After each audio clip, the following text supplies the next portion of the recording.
Well, guys, let me tell you something you may not know about me. My birthday is on September the 11th. Yeah, that September the 11th. And gotta say, East Coast birthdays have sucked ever since, I gotta say. But would you like to know where I was during 2001, September the 11th, on my birthday? I was in the middle of basic training. Yes, for the United States Army. I am, by all technical means, a veteran. Now, that day is seared into my mind. We listened to the attacks while we were on our way to a museum field trip, and just the solemnness. Like, look, we're the best prepared military in the world. They're not just gonna automatically send us out before getting done with our training. We already got plenty of soldiers for that. Don't worry about it. Even though some of the drills was like, yeah, get ready because you on your way out tomorrow. Like, huh? What? Wait, what? I'm telling you, that's the thing about the military, is that there's so many like really funny and interesting people within its ranks that, like, man, there's some really good folk that serve our United States military. And so it's part of the reason why, as much as I despise what they are forced to do as far as themselves, it's just too many characters, too many really good people. But that being said, we have this report here from Pew and Stars and Stripes. Most veterans say the Iraq and Afghanistan wars were not worth fighting. And I have to agree. I really do. Because in the lead up to, the war and everything else like that, we were sold a bill of lies that really felt like lies at the time. They were conflicting stories. It was conflicting everything. And here we are all these years later, no better for the wear for it. And what do people want to cry and complain about? The border and Trump and Iran and South and North Korea and all these other things. While, yeah, we still have this little thing that we did that's completely unaccounted for.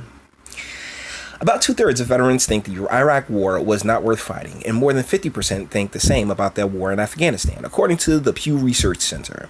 Pew, a nonpartisan think tank, released results of a new study Wednesday in which 64% of veterans said the Iraq war wasn't worth fighting, considering the cost versus the benefit of the U.S.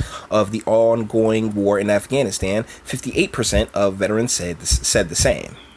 I'm actually surprised it's not higher, because really, what have we won? What have we, like, they sat there and sold weapons of mass destruction and, terrorism and all these other things. Come to find out that particularly during the last 8 years, we were funding some of this terrorism in the name of ending other terrorism. Like, it really is insane how messy it's gotten, with no one being called to account for it. Pew surveyed a sample of 1,284 veterans and 1,087 other adults in May and June and compared their answers. The think tank drew participants from a panel of randomly selected adults who are representative of the U.S. in terms of age, gender, education, biological sex, education, income, and geographic region. The results for non-veterans were about the same. 62% said the Iraq war wasn't worth fighting, and 59% felt the war in Afghanistan isn't either. Opinions didn't change based on whether the veterans served in the wars. Veterans who served in either Iraq or Afghanistan are no more supportive of those wars than those who did not serve in these wars, the study reads. And views do not differ based on rank or combat experience. So this is kind of across the board now, isn't it? However, the results indicate a gap between Republicans and Democrats on the issue. Republican veterans were much more likely than Democrats to say the wars were worth fighting. The Pew survey found, while 45% of Republican veterans said the Iraq war was worth fighting, only 15% of Democrat veterans did. That actually makes a lot of sense, because as far as a lot of the Republicans, like, here's the thing. When it comes to Republicans and the conservative side, like, because that war, it was a war. America fought it. Damn it, it was worth fighting. All right. Like, there's that's one of the fun things about conservatives. Like, yo, America, they fought, baby. So hey, like, they don't care if we had to go in and firebomb a puppy mill. Like, little puppies just running around. Hey, it is what it is. America, drop that bomb, baby. I don't know. I couldn't drop the bomb on the puppies. Puppies are just too adorable. You don't kill cute things, all right? We don't do that. We're better than that. Pew also asked for veteran opinions about America's involvement in Syria. President Donald Trump said in December that he'd withdraw forces from Syria, declaring victory against Islamic State. Facing backlash from Congress and military officials, he later agreed to keep 400 troops in the country. See, and that's the thing. We need no, I'm sorry. I didn't mean to say we need. The powers that be need the perpetual war. It's what keeps the military industrial complex popping. Thusly, everybody paid, fat, and happy. According to the Pew survey, 55% of veterans said the U.S. campaign in Syria has not been worthwhile. The non-veteran public has similar views, Pew found. And that's the end of Miss Wintlig? All right, that's the end of Miss Wintlig's video of her statement. But it's rough, being a vet and seeing how all these people who fought under the banner of the United States have been used, and many scarred and killed, and for what feels like nothing, just to keep Enron, Halliburton, all the big players, keep them just drenched in money. Now there's even mercenaries that are being purchased. I mean, to offset military activities, because who likes red tape, right?